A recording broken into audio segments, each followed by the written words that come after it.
İslamda müharibə, qan tökmək, fəsad çıxartmaq, zülm etmək məqsədi üçün deyil, bunları ortadan qaldırmaq üçündür. Cihadın məqsədi torpaq əldə etmək deyil, fitnənin ortadan qalxması üçündür. Odur ki, müsəlmanlar müharibəni istəməzlər. Lakin müharibə qaçınılmaz olduqda səbr və mətanətlə son damla qanlarına kimi bu yolda şəhid olmaq istərlər. Ya şəhid ol, ya qazi ol kimi ifadələrin təməli məhz bu ayəyə dayanır. وَلَا تَحْسَبَنَّ الَّذ۪ينَ قُتِلُوا ف۪ي سَب۪يلِ اللّٰهِ اَمْوَاتًا Allah yolunda qətl edilənləri ölü zənn etməyin. Bəl əhyəun. Əksinə onlar diridirlər. İndə Rabbihim yurzaqun. Və Rəbbi qatında onlara ruzi verilir. Dəyərli qardaşlar, tarix hər birimiz üçün bir ibrətdir, bir dərsdir. Peyğəmbərimiz sallallahu aleyhi və səlləmin iştirak etdiyi bütün döyüşlər, xüsusən Bədir və Uhud döyüşü bizə onu göstərdi ki, bu döyüşlər iman və birlik olmadan müvəffəqiyyət əldə etmək mümkün deyildir. Qələbə əldə etmək mümkün deyildir.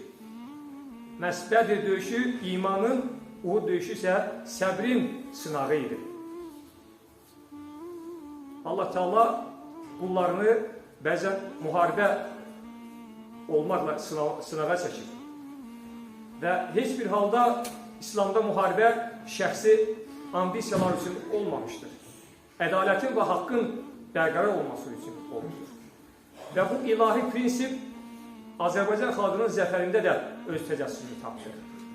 Həmin günü xalqımız bir yumruq kimi birləşərək sadəcə torpaq üçün deyil, haqqın və ədalətin bərqərar olması üçün, şəhidlərimizin qanının yerdə qalmaması üçün vuruşdular, bir araya gəldilər. Yəni bizim zəfərimiz sadəcə silahın gücü ilə deyil, imanın və birliyin gücü ilə əldə olundu. Dəyərli qardaşlar, Peyğəmbərimiz sallallahu aleyhi və səlləm bir hədisdə buyurur ki, ümməti yağış kimidir. Əvvəli daha xeyirlidir, yoxsa sonu bilinməz. Yəni burada demək ki, Allah Teala hər dövrdə yaxşılığı axtaran, xeyri axtaran, canını Allah yolunda fəda etmək üçün çalışan insanlar çıxarmışdır. Və təbii ki, bu uğurda canını fəda edən, bizlər üçün ən böyük nümunə olan səhabədir. Lakin bu ruhu davam etdirən insanlar bu gün də vardır. Məhz Qarabağ döyüşlərində sağlamlığını itirən qazilərimiz, bu yolda canını fəda edən şəhidlərimiz onu göstərdi ki, bu hədisdə də vurğulanan o sanki yağışın son damlaları kimi.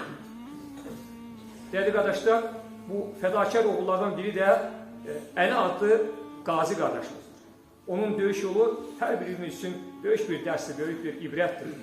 O öz döyüş yolundan danışarkən deyir ki, ailədə mən, anam və bir də qardaşım İslam vardı. Atamız dünyasını dəyişmişdi. Mən ondan, o da məndən xəbərsiz olaraq ordu sıralarına yazılmışdır. Eşidəmdə ki, qardaşım İslam da orduya yazılıb, qardaşıma yaxınlaşdım və dedim ki, İslam qardaşım, bəs anamı təşkil qoyursan, onun kimin umuduna qoyub gedirsən? O anda o gülümsəyərək, qardaşım, hər şey yaxşı olacaq, narahat olma dedi. Və onun bu şirin sözləri mənim bir anlıq uşaqlıqdan bu günə qədər olan xatirələrimizi gözümün önündən gətirib keçirdi. Kövrəldim, lakin ona bunu hiss etdirmədim. Döyüş meydanındaydıq, artıq döyüşə tam hazır idik, hava da ağarmışdı. Nişanlıma ürək sözlərimi yazmaq üçün cibimdən kağız parçası çıxardım və ürək sözlərimi yazıb və kitirimin döş cibinə qoydum. Biz subaylar döyüşün başlamasını bir toy kimi gözlərdik. Evlilər isə bu döyüşü sanki oğlu olacaq bir ata kimi gözləyirdilər.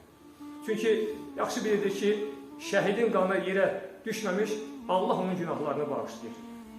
İrəli əmrini gözləyirdik. Vaxt çox yavaş gedirdi. Sanki 2 dəqiqəmiz bir igidin ömrü qədər yavaş gedirdi. Səssizlikdən o yanındakı əsgər yoldaşının ürək döyüntülərini belə eşidirdi. Lakin bir anda o sükut pozuldu və sanki ateş əmrini topçular və qradlar verməyə başladı. Bu anda əlimi qaldırıb şükür sənə ya Rəbbi, nəhayət 30 ildən sonra o donmuş səngərlərdən çıxmağa macal tapa bildik. Arada baş verən o dəhşətli partlayışlarından sonra verilən irəli əlindən sonra anladım ki, bizdə o qorxu hissi artıq çoxdan yox olub gelib. Çünki biz qorxunun başını Xocalda kəsmişik.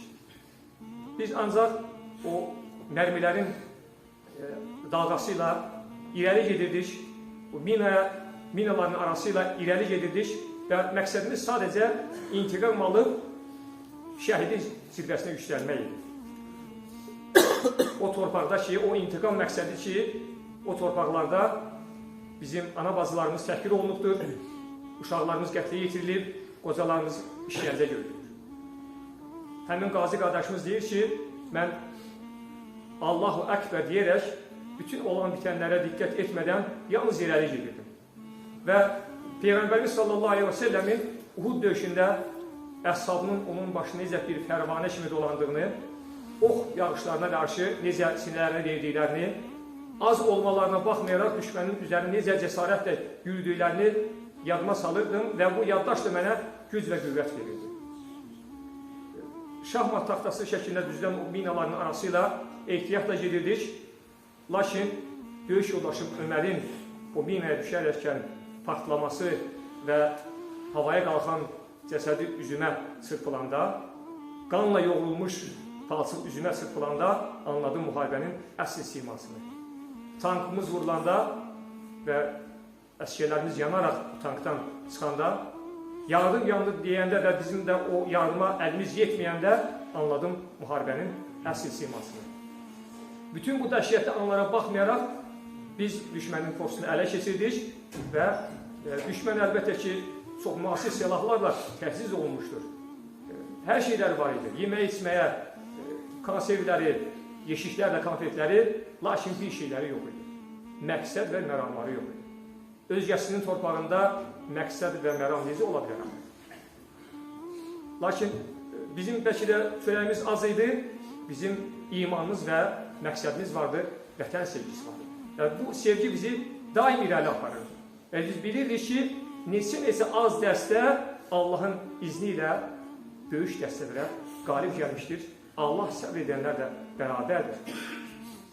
Havanın soyuq olmasına baxmayaraq və mən də soğuk üşüməyimə baxmayaraq özümdə bir istilik hiss etməyə başladım deyir. Və bu istilik gedə artırdı və nəfəsim daralırdı, sanki mənimlə vidalaşırdı. Və anam o anda gözümün önündən keçdi. Bir anlıq öz-özümə, əziz anam, can anam deyərək, məni bağışla, səni tək qoyuram bu dünyada, amma sənə vətən kimi bu neyməti tərk edib gedirəm. O vətən ki, orada əzan səsləri ucalacaq, o vətən ki, illərdir didərgin düşmüş ana bacılarımız öz yuvalarına qayıdacaqlar. O anda İslam qardaşım da gözümün önünə keçdi, görəsən o indi harada deyə düşündüm. Sonra mən öz gözlərimi açarkən özümü xəstəxanada gördüm. Sən demə, ağır yaralanmışdım. Bütün qohumların ətrafındaydı, nişanlım da gəlmişdi. Anam sanki 100 il qocalmışdı. Sən demə, qardaşım İslam şəhid olmuşdu. O anda gözlərimin yaşını tuta bilmədim, ağlayırdım. Lakin bir anda Rəbbimizin bu ayəsini xatırladım. Allah yolunda qətl edənləri ölü zənn etmə. Onlar diridirlər, lakin siz bunu anlamazsınız. Bəli, dəyərli qardaşlar, bu döyüş yolunu keçən qardaşımız əlini bugün məslimizdə iştirak edən, istər 1-ci Qarabağ müharibəsində, istər 2-ci Qarabağ müharibəsində hər bir qardaşımız canlı şahidi oldu. Və xalqımız anladı ki, birlik və bərabərliyin sayəsində, imanın sayəsində məhz bu 8 noyabr zəfər gününü biz qeyd edirik. O torpaqlarımızdan erməni işğalçılarını qova bilmişik. Çünki Uca Allah buyurur ki, ey iman gətirənlər, kim Allaha yardım edərsə, yəni Allahın dininə, Peyğəmbərinə yardım edərsə, Allah da onlara yardım edər. Fəzkuruni əzkurkum. Məni zikr edin, məni xatırlayın ki, mən də sizi xatırlayın. Dəyərli qardaşlar, bu müharibə əlbəttə ki, Ali Baş Komandanımızın müdrik adımları sayəsində canını bu yolda fəda edən şəhidlərimizin sayəsində, sağlamlığını itirən qazilərimizin sayəsində bu zəfərə nail olduq. Rəbbim şəhidlərimizə rəhmət eyləsin. Sağlamlığını itirən qazilərimizə Allah Teala sağlam bir həyat nəsib etsin. Bu zəfəri qoruyub saxlaya bilməyi Rəbbim bizlərə nəsib etsin. Amin.